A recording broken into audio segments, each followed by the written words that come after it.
নমস্কার, আজকে আমি নিয়ে এসেছি একটা হেলদি ব্রেকফাস্টের রেসিপি।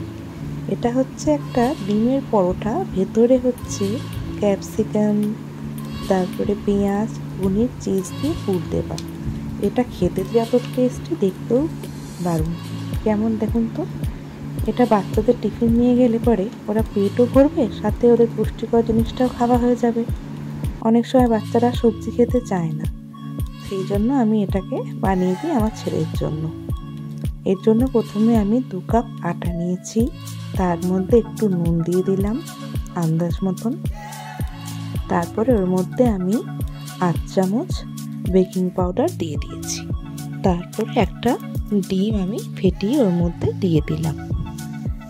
দিয়ে নিয়ে তারপরে ওর মধ্যে আবার 2 থেকে 3 চামচ আমি রিফাইন্ড সূর্যমুখী তেলটা দিলাম। দেওয়ার পরে ভালো করে ওটাকে নাড়তে লাগবে, যাতে ডিমটা তেলটা সব একবারে মিশে যায়।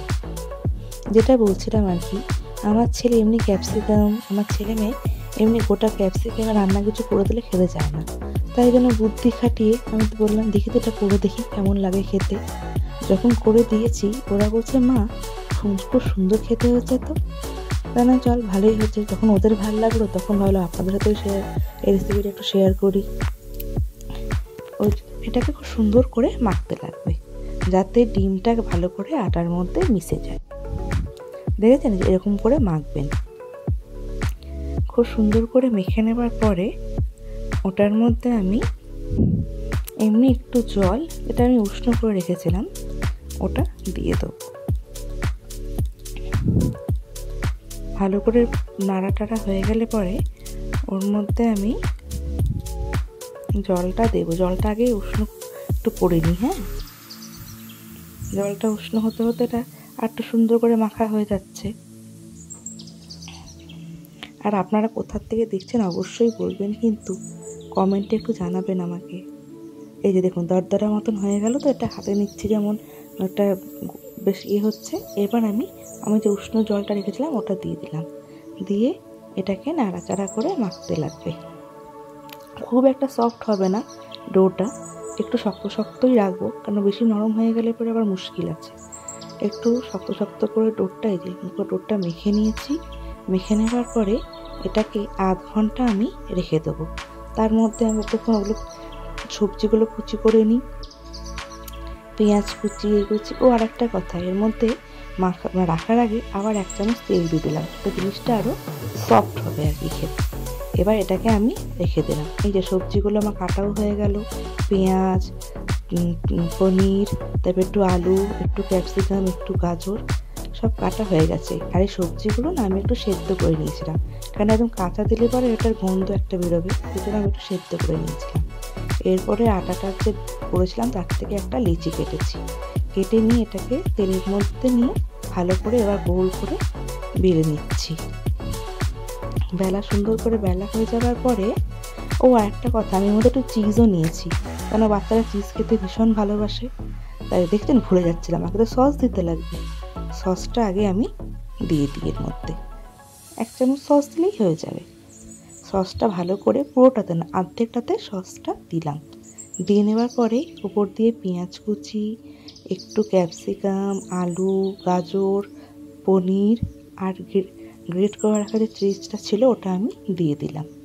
এবার আটাটাকে উল্টিয়ে দেবো এমনি করে, দিয়ে মুখটাকে ভালো করে বন্ধ করে নেবো। দাঁড়ান, এর মধ্যে একটু কাঁটা চামচ দিয়ে নকশাটা করে দিই, তাহলে দেখতে ভালো লাগবে। বলুন, দেখুন, এই যে এরকম করে আমি কাঁটা চামচ দিয়ে একটু নকশা করে দিলাম, তাহলে কি দেখারটা একটা সৌন্দর্য থাকে না। এটা হয়ে গেছে। এবার আমি আরেকটা লেচি করে নিচ্ছি, যে আরেকটা বানিয়ে নিই। দুটোটা হয়ে গেলে পরে আমার ছেলেকে টিফিনটা দিয়ে দিতে পারবো। স্কুলের বাসও চলে আসবে এখনই, তাড়াতাড়ি করে করে নিয়ে এবার আবার এর মধ্যে সস দিলাম। সসটা দিয়ে নিয়ে আবার ওর মধ্যে পেঁয়াজ কুচি, সেদ্ধ করা সবজি, পনির আর চিজটাকে আমি দিয়ে দেবো। সুন্দর